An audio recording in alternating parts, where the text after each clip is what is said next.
Hey guys, welcome to JavaScript for Absolute Beginners. So in this mini course, we're going to be looking at all of the fundamentals of the JavaScript programming language. Now, if you're already fairly good with JavaScript, this course probably won't give you too much more than you already know, but feel free to use it as a refresher or to just polish up on your skills or just to watch it for fun, if that's your thing. Alright, so we're going to be covering a lot in a relatively short amount of time, about an hour or so. We're going to look at things like variables, arrays, loops, if-else statements, events, things like that, form validation. Pretty simple stuff. So forgive me if I kind of go over things you already know. I'm going to try not to spend too long on each subject, just get you just understanding the fundamentals so that you can actually start typing JavaScript on your own. Alright, so hopefully you guys enjoy it and you learn something from it. So let's get started. So what is JavaScript? A brief definition would be a programming language that is used to make web pages interactive. Alright, it's what's known as an interpreted language. And what this means is that it doesn't have to be compiled like languages such as Java or C or Visual Basic. And this makes things a lot easier for us. Okay, we can just run our code. We don't have to run it through a compiler or anything like that. Another really important thing to understand is that JavaScript is executed on the client's computer or in their browser. And languages like PHP, languages like Ruby with Ruby on Rails, they run on a server somewhere else. But with JavaScript, that actually runs on your computer. Alright, and again, this makes things much easier because we don't need any kind of special server or anything like that. We can simply create a JS file and include it in our HTML. Alright, it's also object-based. It's an object-oriented programming, although you don't have to use it like that. Now the difference between this and another object-oriented programming language like Java, it's prototype-based instead of class-based. Alright, and we'll get into that later on. So I'm sure most of you know this already, but JavaScript is not Java. It has nothing to do with Java. Java is much more complex, and it's a high-level language that is in the same category as a language like C or C++. And those languages are typically used to build desktop applications, games, stuff like that. JavaScript is a scripting language, which means that it's a lightweight language that is interpreted by a web browser when the page is loaded. So this is basically what we'll be going over in this mini course. Variables, arrays, which are just basically groups of variables. Loops are used to iterate through data and then do whatever you'd like. I'll put it on the screen or whatever it may be. Conditionals, we're going to have if statements, if else, switches, comparisons and operators, objects, functions. We'll talk about program flow, data types such as strings, numbers, prototypes, and also events. Events is a big one. When we have interactive elements on our web page, we usually have some kind of event or action associated with that element. So what do you need to run JavaScript? All you need is a modern web browser. So Chrome, Firefox, Safari, or Internet Explorer. I would suggest Chrome, but everyone has their preference. To create JavaScript, all you need is a text editor. So you could use Windows Notepad. There's also Notepad++. There's Notepad 2. Sublime Text is what I use. TextMate, which I think is only for Mac. And then there's a ton of premium IDEs that you can use if you want to spend a little bit of money. Things like Dreamweaver. I don't even know any other ones. I've never bought an IDE. Sublime Text I use for most development. So HTML versus JavaScript. This doesn't really make sense to have them compare them because they're completely different and they work together. All right, HTML is a markup language and JavaScript is a programming language. A markup language is just that. It's used to display web pages. So to have things like paragraphs and headings, and HTML uses a tag syntax. And hopefully you already know at least the basics of HTML. If you don't, I would suggest learning that before you learn JavaScript. So what can you do with JavaScript? This is just a very minimal list. There's obviously a lot more, but you can do things like put content or text in an HTML page on the fly. You can make web pages interactive and responsive. You can detect user browsers and operating systems and other info. You can create cookies, which is basically holding data in memory. Validate forms. You can create animations and slideshows, scrollers, things like that. And you can even take it up a notch and start building applications using JavaScript frameworks like Angular, React, Backbone.js, things like that. All right. And then you have Node.js, which is JavaScript running on the server, which we'll look at a little bit, but I'm not going to really get into that. That's more advanced. All right, so enough of this, enough of these slides. Let's go ahead and write some code. All right, so before we can actually jump in and start writing JavaScript, we need to choose a text editor. All right, now this is strictly preference. I'm choosing to use Sublime Text, but there are some other choices that you may like better. All right, so let's take a look at some of them. All right, so the first text editor that we're going to look at is Sublime Text, and that's actually what I'll be using. Sublime Text is very simple, but it's also packed with all kinds of features. It's cross-platform. You can use it on Windows, Mac, or Linux. And it also has a long range of plugins that you can install and use to add additional functionality. All right, so that's what we'll be using. There's Sublime Text 2 and 3. I'll be using Sublime Text 3. Another really nice option is Notepad++, and this gives you Windows Notepad with a bunch of additional features. So one nice thing about this is the interface is very customizable. All right, you can make your toolbar as minimal or as rich as you would like. It has a document map so you can see where you're at in your work at any time, and also a tabbed interface so that you can work with multiple documents, auto completion, and text shortening. All right, so if you want to grab that, just go to notepad-plus-plus.org. Another option is Notepad 2, which, just like Notepad++, it's basically Windows Notepad with some additional features. I can't really say too much about it because I haven't really used it, but I've talked to a lot of different developers that really like it, especially for HTML and JavaScript. All right, another one is Emacs. Now, Emacs is a little difficult to use if you're a beginner, so I wouldn't really suggest it, but it is an option. It's been around for a long, long time. I think it was written in like 1976 or something like that. So that's another option you have. If you're on a Mac, TextMate is basically the equivalent to Notepad or Notepad++ for Mac. I've never used it. I don't use a Mac, but I've heard good things about it.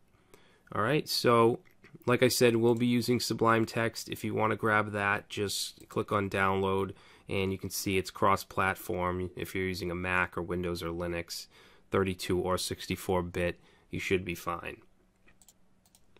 I'm not going to go through the download or anything like that because I have it on my system, but it's just a standard Windows installer. So now we're going to talk about a really important part of not only JavaScript, but pretty much every programming language, and that is variables and data types. Let's take a look. All right, so before we get into variables and data types, I just want to show you the document that I created that we'll be working in.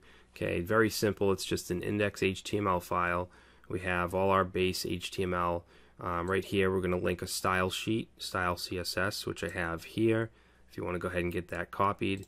And then we just have a header inside of the body and a container, which is where we'll put any output that we need to. All right, now to start writing JavaScript, we can do one of two things. We can either link a JavaScript file, or we can put it right in the HTML inside script tags. Now I'm just going to show you both methods, but we're going to use the script tags just for simplicity. All right, so let's say we want to link an external JavaScript file, what we would do is say script and then give it a source attribute, src, and then let's say we want to call it main.js, and then we need a closing script tag. Whoops. Alright, now let's save that, and then I'm going to just create a new document, and we'll call that main.js.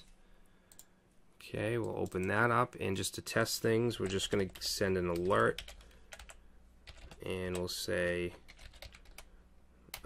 file linked.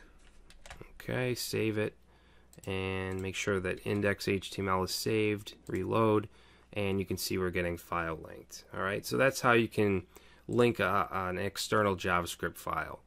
But what we're going to do, we're going to get rid of that, and we're just going to put in script tags down at the bottom here. Okay, and just to test this, we'll say alert, and we'll say script tags work. Save it, reload, and we get script tags work. Okay, get rid of that. So let's talk about data types. Okay, so we have a couple different data types that we're going to be working with. Okay, we have number, we have strings or string, we have an array, and we have an object. Okay, I'm not going to get into arrays and objects right now. I'll be doing that in a little bit, but what we'll do is talk about numbers and strings.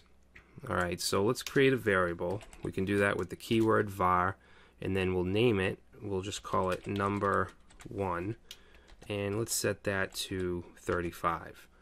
Okay, now since it doesn't have quotes around it, it's going to be looked at as a number.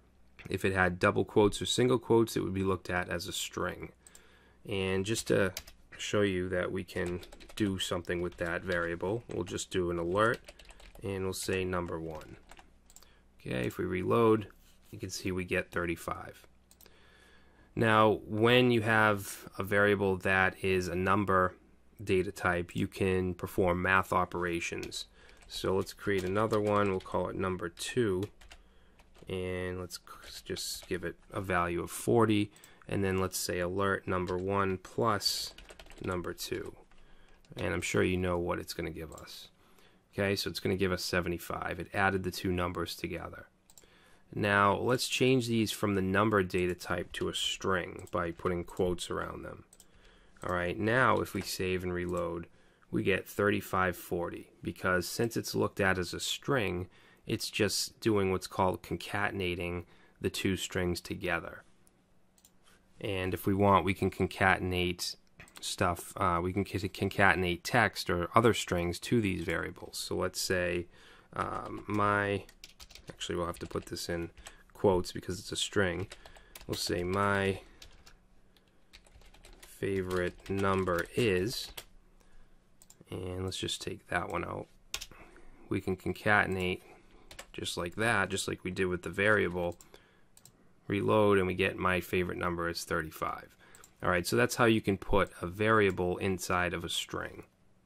Alright, and even if this was a number data type, that's still going to work. Okay. So now let's talk about the naming conventions of variables. Alright, so there's a couple different rules that we have to follow. Alright, so first one, variables can contain letters, numbers, underscores, and dollar signs. Okay, so these are the only characters that you should be using in your variables. Now, they should begin with a letter. Alright, even though you can have any of these four types, you want to start the variable with a letter. Now, they can also be started with an underscore or a dollar sign, alright, but we won't be doing that in this course. Okay, they're also case sensitive. Okay, so if you have, let's create a variable called test, and we'll set it to a string. This is a test, and then let's create a variable called test with a capital, with an uppercase T at the beginning, and we'll set that to this is another test. Okay, and then what we'll do is say alert test. We'll save that. Now if it weren't case sensitive, then this would give us this, because this test would overwrite this one. But if we reload, you can see we get this is a test. Okay, if we change that to an uppercase T and we reload, we get this is another test. So you can see that they are case sensitive, unlike HTML tags, which are not. Alright, so those are the basic rules. Now we also have different styles of variables. Alright, so we have something called camel case, which I'll give you an example. Let's say var, we'll say my number. Alright, this is camel case. And what that means is it's going to start with a lowercase letter, and then every word after that will be in uppercase. We'll start with an uppercase. So this, let's say my favorite number. Okay, so that's camel case. We also have something called partial case, which is very close to camel case, except the first word is also in uppercase. Alright, and then we also have the underscore style, which would be var my favorite number. Okay, so with this you can see each word is separated by an underscore, and this is often used in PHP, but also in the JavaScript world. Now if you have experience in any other programming languages that uses variables, you'll notice that JavaScript follows a lot of the same rules and conventions. Now notice with these, I just claimed the variable, I just declared it and didn't set it equal to anything. That's absolutely fine too. You're just initializing it without a value. Alright, so if you initialize it with var, then you can later on, let's say my favorite number equals 5, and you don't have to use the var, it's already initialized. The next thing we're going to look at in JavaScript is arrays, and arrays are used to store multiple values in a single variable. So in our document we're going to go down to our script tags and let's create a very simple array. Alright, so when you declare an array, it is a variable, so you want to use var, and then we'll name it, let's call it colors. Alright, now we're going to set this equal to, and then we're going to open some brackets. Alright, and this is what defines it as an array. We could just leave it like this, and it's an initialized array. Okay, so let's add some values to this. We're going to add some strings, so we need quotes. We'll say red, blue, and green. Okay, so now we have an array of colors that has 3 different values inside of it. So how would we access, let's say, red? To do that, what we'll do is we'll do an alert, and we'll say colors. Now let me just show you what happens if we do that. Okay, so what it's going to do is it's going to just print out everything. So it's giving us all of the values. Now what if we want to target just the second value here, blue? So to do that, we would use just some square brackets after the variable, and let's put in 1. Okay, so if we save that and reload, you can see we're getting blue. Now you might be wondering why we put in 1 but we got the second value, and the reason for that is arrays are 0 based. Okay, so the first value of an array is always going to be 0. It doesn't start from 1. So we have 0, 1, 2. So if we go ahead and reload this, we're going to get red. Okay, if we put in 2, I'm sure you know what we're going to get. We're going to get green. If I put in 3 and reload, we get undefined because there is no third value here.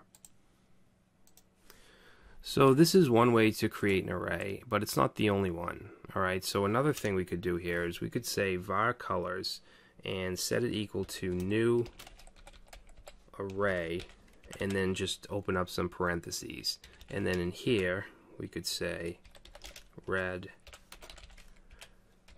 we'll say yellow, and orange. Alright, so that also creates an array. Now it's all preference on how you want to do it. I prefer the first way we did it just because it's a little easier to read, but this certainly does do the same thing. So let's say alert, and we'll get colors 2, and we should get orange. Okay. Now what if we wanted to add to this array? So of course we could just add in another value here, but we can also add it down here. So what we can do is say colors, and if we look at this array here, we have red, yellow, orange, which is 0, 1, 2, so we can set 3. Let's set 3 to green. Alright, and then of course we could do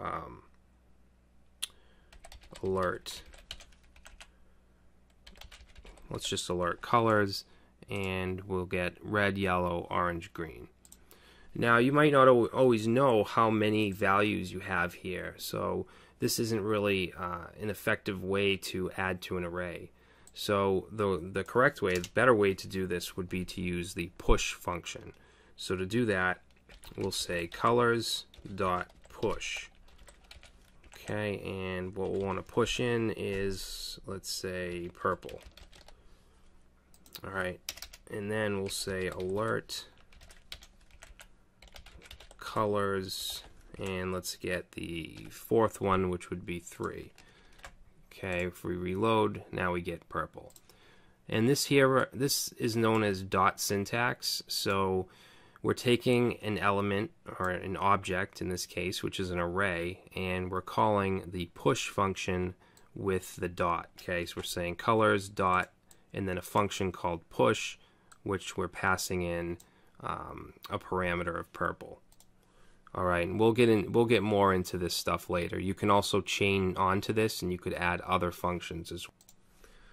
Now, up until this point, our array only has strings in it. All right, so we can also, let's create an array called numbers, and we can set that to just an array of numbers. Okay.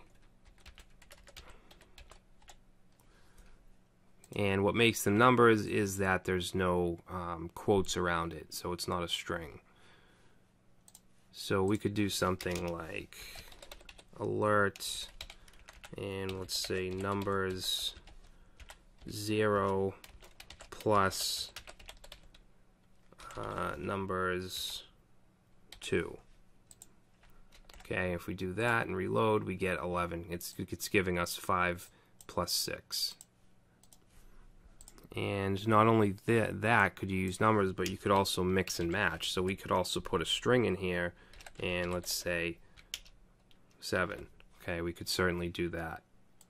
And let's do alert numbers 2, which gives us 6. Actually, I want to do numbers 3, which should give us the string of 7. Now, a couple minutes ago, I showed you the .push function, which is also called a method.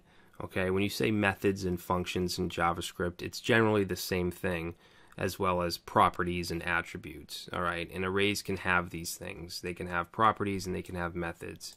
So let's look at the method of, the property of length. So what we can do here is say alert numbers dot length.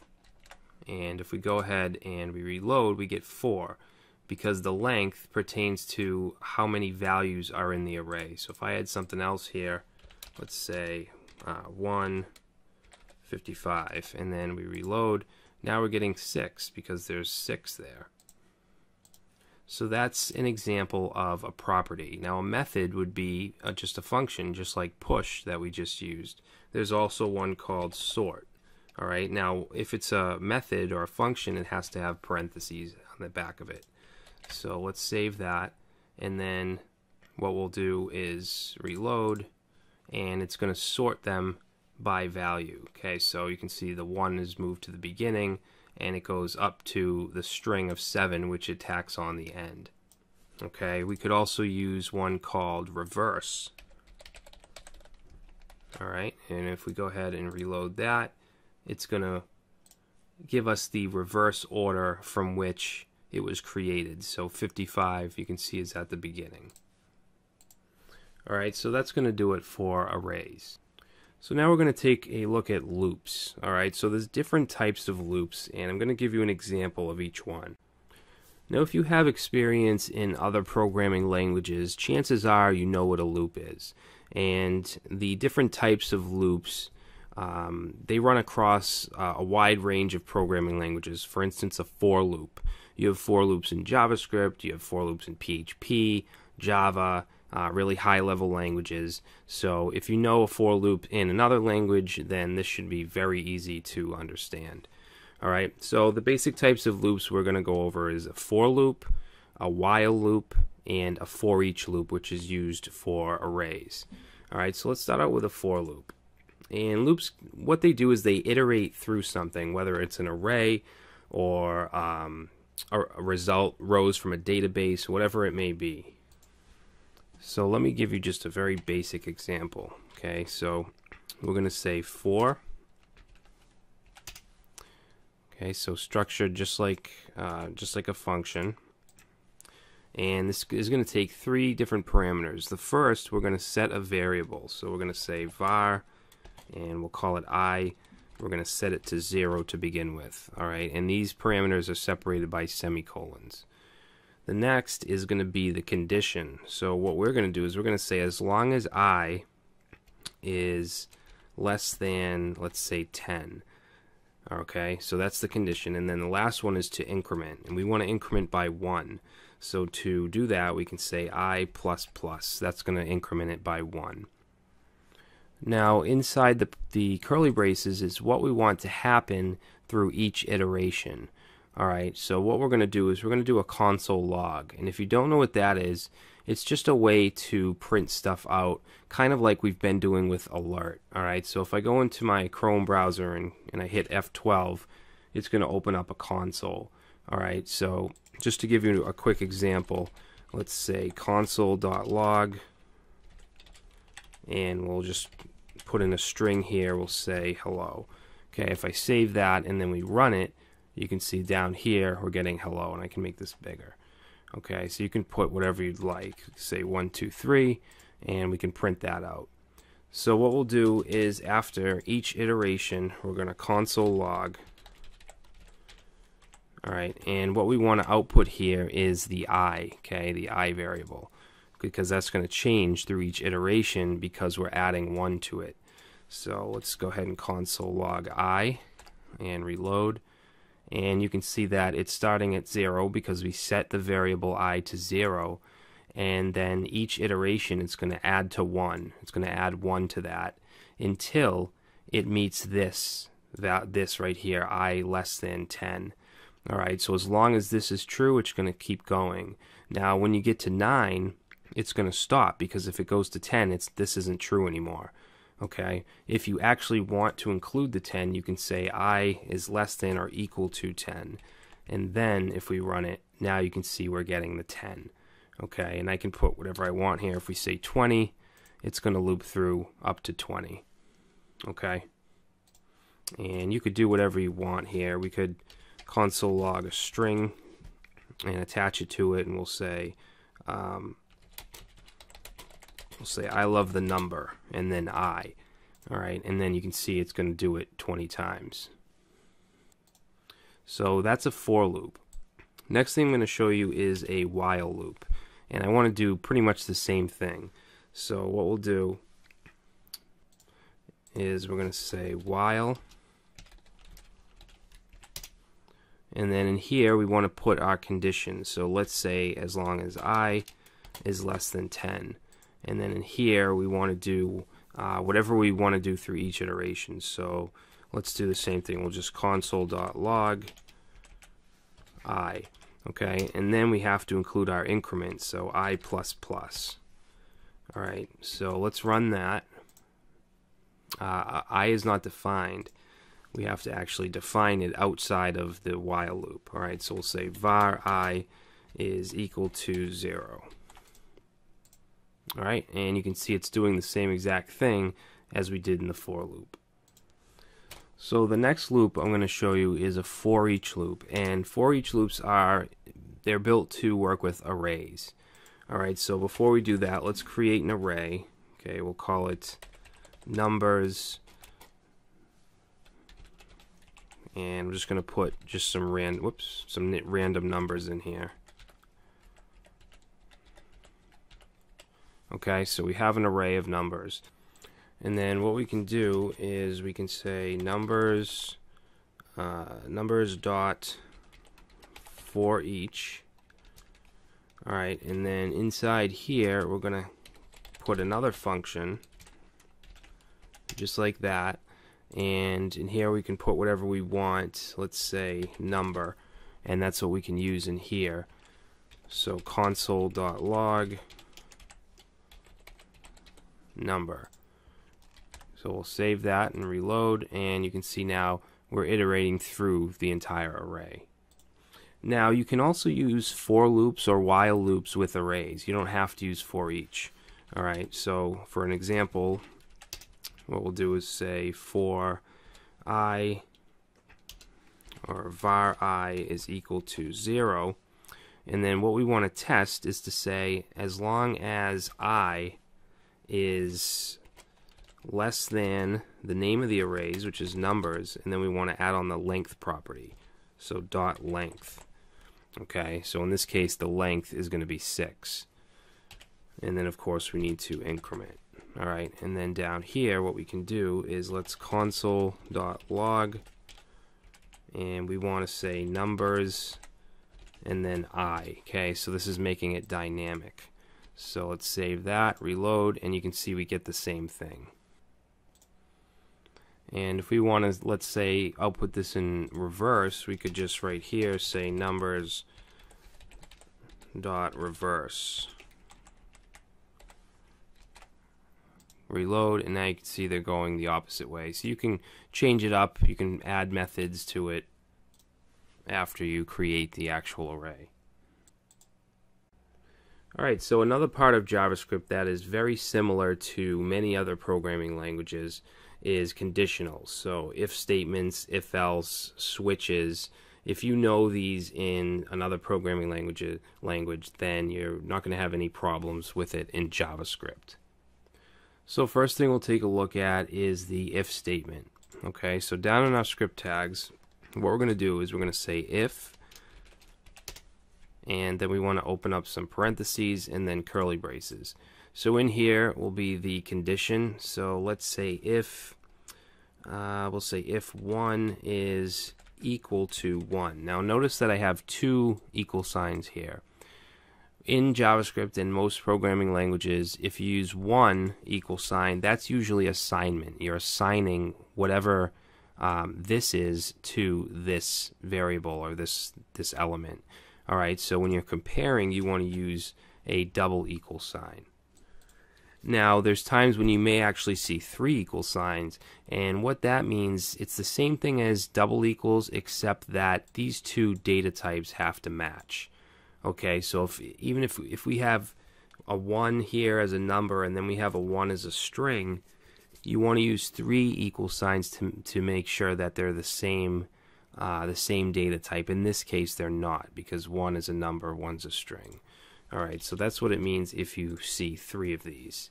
So let's go back and we'll say if 1 is equal to 1, then let's console.log, and we'll say this is true. Okay, and then we'll run that, and you can see that this is true. If I change this to 2, we know that 1 is obviously not equal to 2, so it gives us nothing. Alright. And we can of course use variables in here, so let's say var, we'll say var1 is equal to 3, var2 is equal to 4, and then we could just compare those. So we'll say if var1 is equal to var2, then we'll say this is true. Okay, we get nothing because obviously it's not true. If we wanted to test if it was not equal, then we could use an exclamation and then equals. Okay, so this is going to be true because var1 is not equal to var2. Okay, so let's put that back to equals. And then what if it's not true, but you want something to happen if it's not true? All right, so what we can do is we can use else. Okay, so we'll say else console.log, and we'll say this is false. All right, so now if we reload, we're going to get this is false. So another thing we can do is we can add conditions to this. We don't have to just stick to one. So let's say if var1 is equal to var2, and then we'll use and, okay, which is going to be a double ampersand. So we'll say and var1 is equal to 3. Okay, so not only does this have to be true, this also has to be true.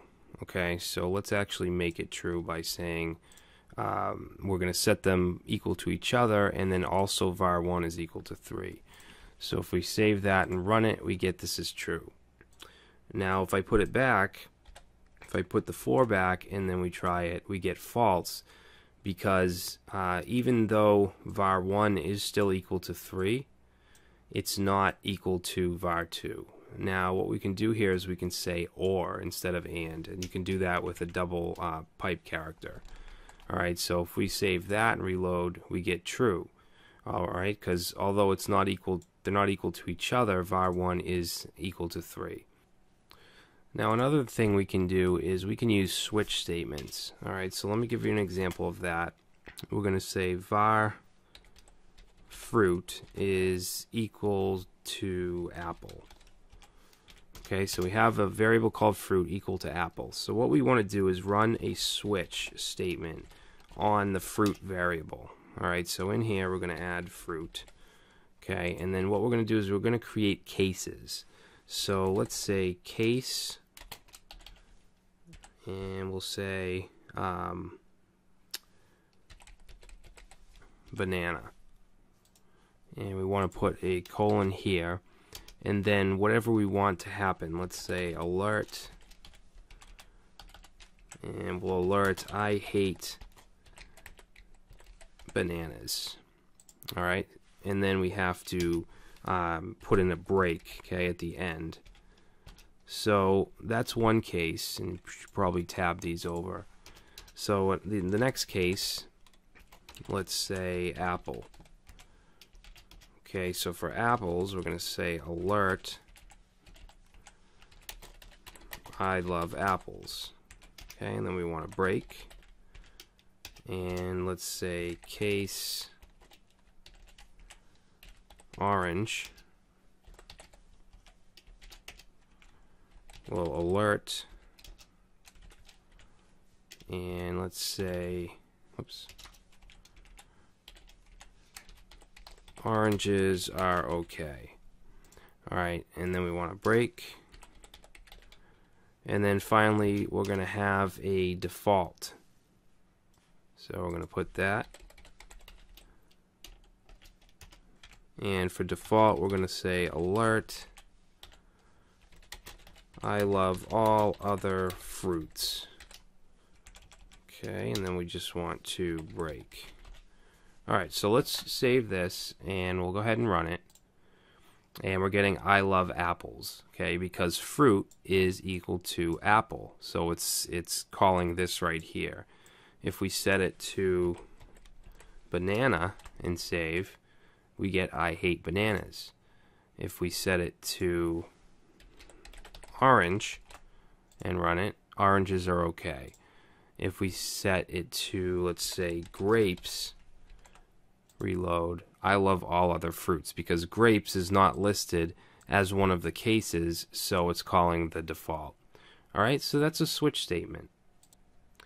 Alright, so we've already talked about arrays, so now I want to talk about objects, which are kind of similar. Alright, so let's take a look at that. Alright, so there's a few different types of objects, or a few different ways to work with them. Okay, so the first one is going to be an object literal. Okay, so what we can do is we can set a variable, let's call it person, and set it to an object which uses curly braces. All right, and if you know JSON, JavaScript object notation, then this should be no problem. So first we'll give it a property of first name, okay, which will be a string, and then we'll also do a last name, which will also be a string, and then we can use a number. Okay, we'll say age, and we'll have a number type. Okay, so this is an object. It's an object called person with a first name, last name, and age. Now let's say we want to access this person's first name. Okay, so what we can do is let's do console.log, and we'll say person dot first name. Okay, objects use this dot notation. So let's save that and reload, and you can see we get Brad. Okay, if we want to get the age, we could say person dot age, and we get 34.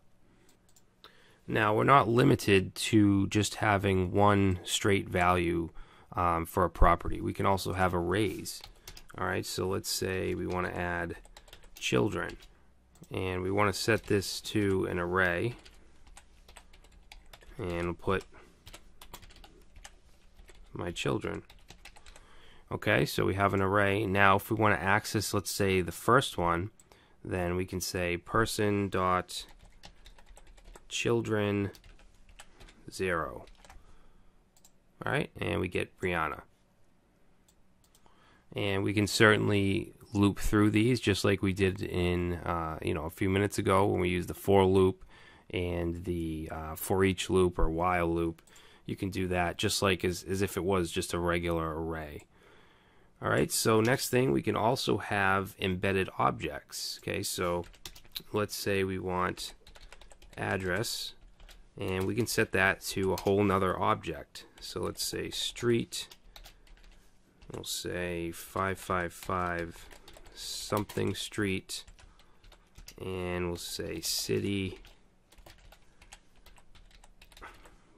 Boston, and state, Mass. Alright, so what we can do here is let's say person dot address, and if I just do that, let's see what happens. Okay, that's going to actually show us the object with the street, city, and state.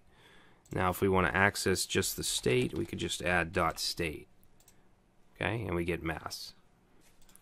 Now we can go even deeper, and we can actually include functions here as well. So let's say we want a function called full name. Okay, so we'll set that to function, and then in here let's return this dot first name. Now the keyword this is used in many different programming languages, and what it refers to is the current object that it's in, which is person.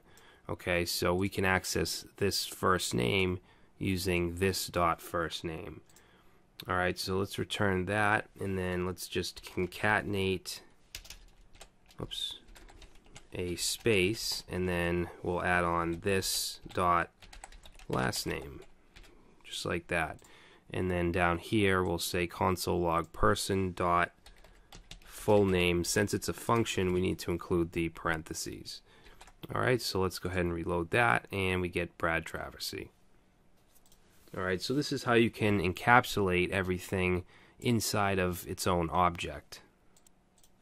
Okay, so that's an object literal. Let's move on to an object constructor. Okay, so this is just another way to create a single object. So let's create a variable called apple, and we're going to set that to new object, just like that. And then we can add properties to it by saying apple.color. We'll set that to red, and then we'll say apple.shape. We'll set that to round. Okay, so I need a semicolon there. So what we did is created an object, and then we added some properties. Okay, if we want to add, let's say, a function, we'll say apple.describe, set that to a function, and let's do return, and we'll say an apple is the color, and then we'll just concatenate this dot color, and we'll say and is the shape, and then we'll just concatenate again, and we'll say this dot shape. Okay, we don't need that last. We can just go like that. Alright, and now what we can do is let's console log apple. Now we can just console log apple and it'll show us the object. Okay, and we can say dot color, which will give us red, or we can say apple dot describe, which is a function, and we get an apple is the color red and is the shape round. Alright, so that's another way to do it. But what isn't good about this is, let's say you want a couple different fruits. You want oranges, bananas. You'll have to do this whole thing for each fruit. Alright, so there's a much simpler way to do this. We can use a constructor pattern.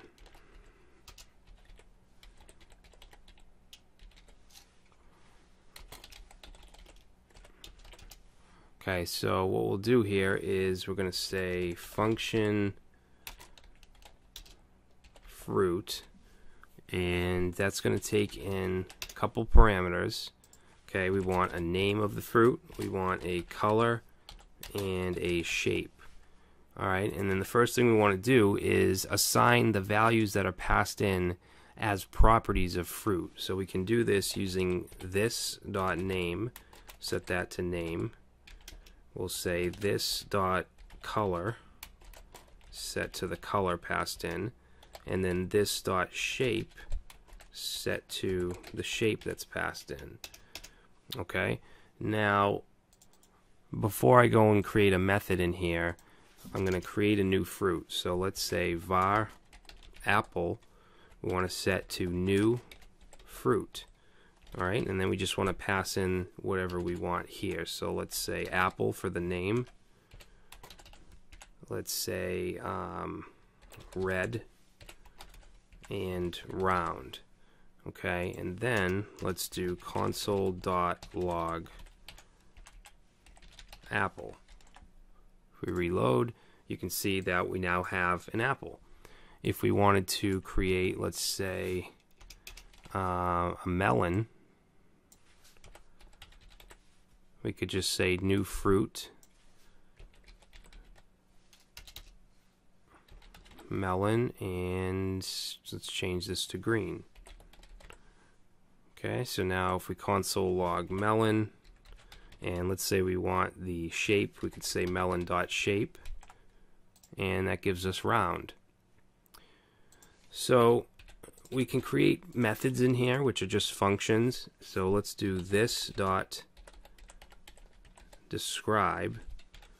Alright, actually we don't want to do that. We want to set it equal to function,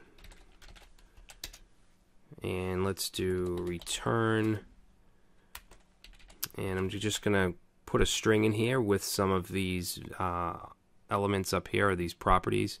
So we'll say a, and then we'll add on this dot name. Say is the color, this dot color,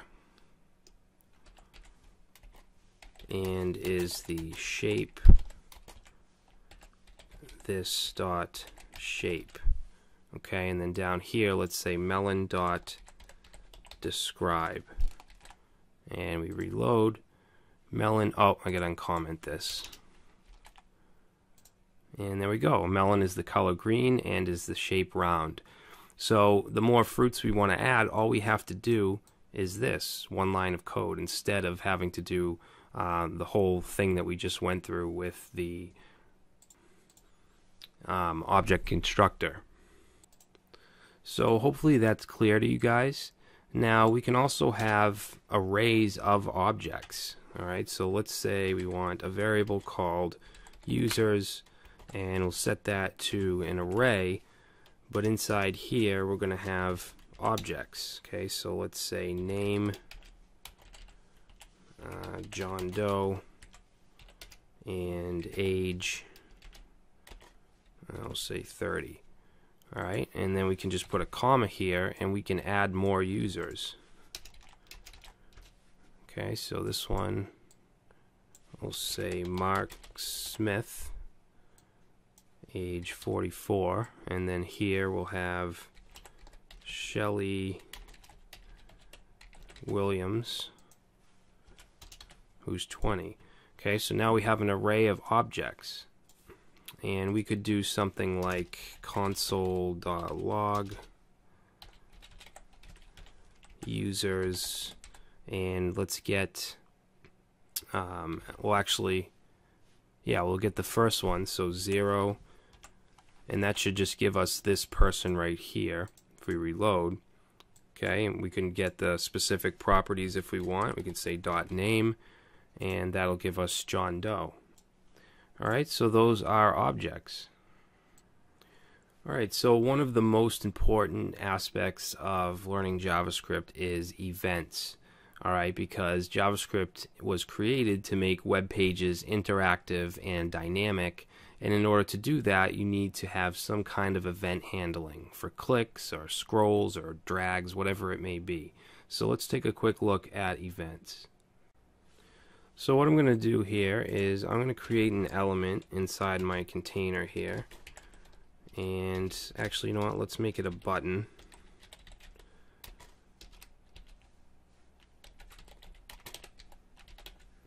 Okay, so we have a simple button. Let's display that. Okay, obviously it's not going to do anything if we click it. What we want to do is we want to attach an event handler to this element. So what we're going to do is say onClick equals, and then what we want to happen. So what we're going to want is to run a function. Alright, so let's say do click. Okay, so on click we're going to call a function called do click. So let's create that. Down here we're going to say function do click, and let's just do an alert, and we'll say you clicked. Okay, we'll save that, reload, and we get you clicked. Okay, so it's as simple as that to create an event. Now we can do other stuff here. It doesn't have to be a custom function. Alright, for example, we can say this, which pertains to the button. We're going to say this dot inner HTML, which is a JavaScript core function, and we're going to set it to let's see, single quotes, and we're going to say you clicked. Alright, so we can get rid of that. Let's save it and go and reload and click it, and you can see that the text of the button changed to you clicked. Now you probably wouldn't want to do this. You don't really want to mix your JavaScript in with your HTML. You know, as much as you can not do that. So a better way to get that same functionality would be to, let's get rid of that, create your own function called change text. Okay, and then pass in this, and then down here you could create your function change text and pass in, let's say, ID.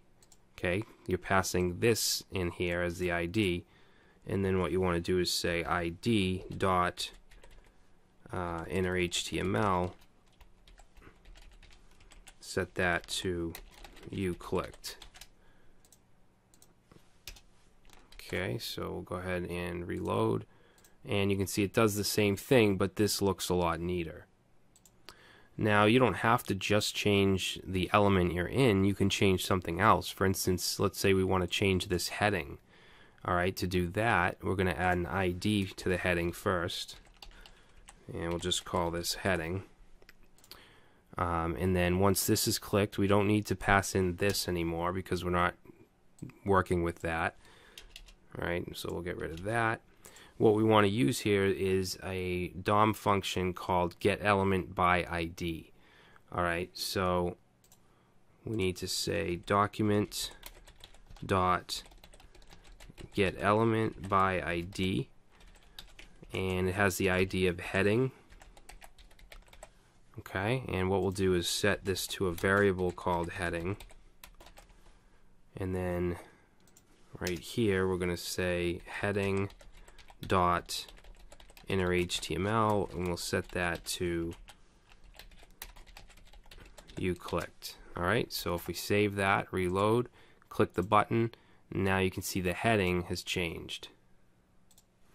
So let's do something a little different. What I want to do is we'll have this button, and we're going to, when it clicks, I want it to show us the date. Okay, so let's change the text to show date, and let's change this here to a function called show date, and we'll change this show date. Alright, and what we want to do is let's put an element up here right above the button. Okay, we'll put an H1, and let's give it an ID of time. Alright, we're not going to actually put anything inside of it, it's just an empty element. Oops. Okay, and then in show date, what we're going to do is grab this H1. Okay, so we're going to say document dot get element by ID. Okay, this time we want to grab the ID of time, and let's actually set that to a variable. Okay, and then what we'll do is say time dot inner HTML, and we're going to set that equal to the date function. Alright, so let's save that and reload, show date, and now it gives us the date and time. Now on click isn't the only event we can use. There's a bunch of them. Alright, another one would be on mouse over. Okay, so for this one, let's save it and reload, and now if I just hover over it, it runs show date. Okay, we don't even have to click it, we just hover right over it. Now we also have one called on mouse out, so let's attach that. So on mouse out we'll set to a function called clear date. Alright, and then down here we'll create that function.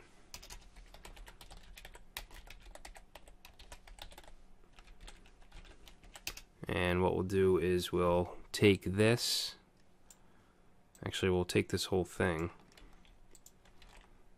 and set time.innerHTML to nothing. Alright, so let's save that, reload, and you'll see that, well, it's it's kind of awkward because once I click it, you know what, let's put the date underneath so that it doesn't change positions.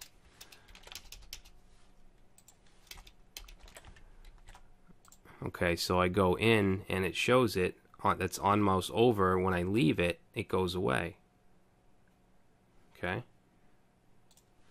We also can do on load, which usually you'll attach to the body. If you have something that you want to run when the page loads, a lot of times you'll attach this to the body. So we'll say on load, and let's say show date. Alright, if we save that and we reload, you can see that the date is now shown. Alright, so let's move on to forms.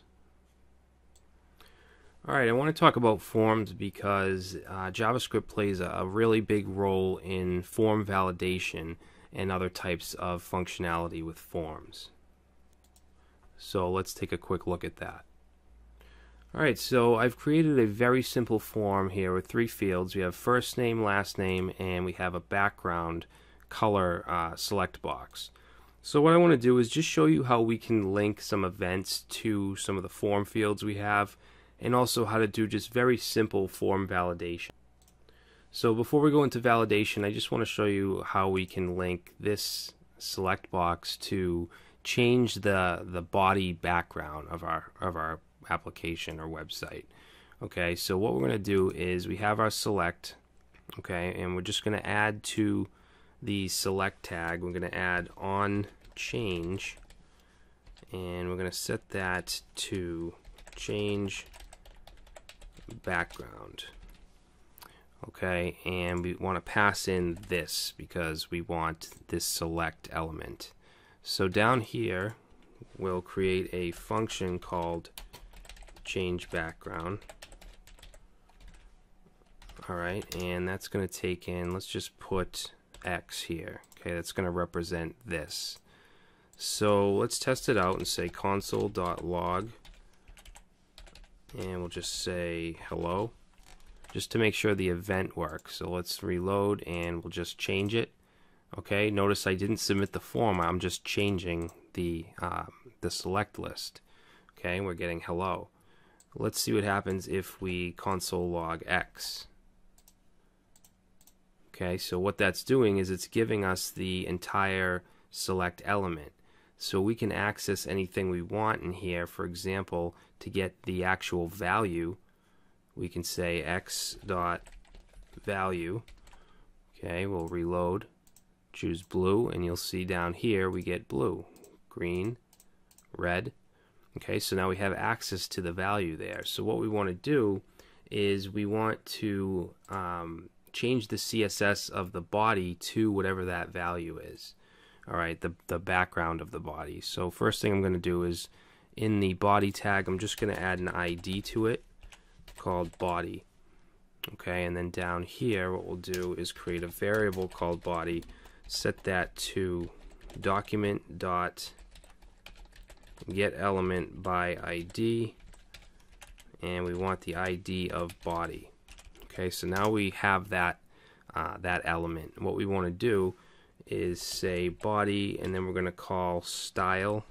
Okay, dot style, and then the actual CSS that we want to change is background color. All right, and we just want to set that equal to x dot value.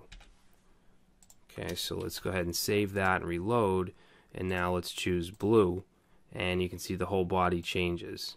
Green, red. Alright, now let's say we just want to change the heading here. We could just change this to heading, and let's see, does it have, yeah, it has an ID of heading, so I can just change that. Heading, and instead of background color, let's just change color.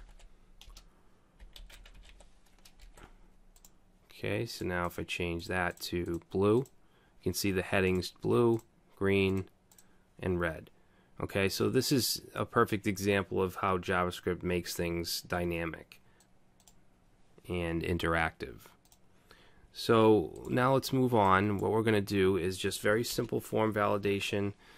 We want the first name to be a required field, and we shouldn't be able to submit the form if the first name is blank, and then we'll also add a rule saying it has to be at least 3 characters.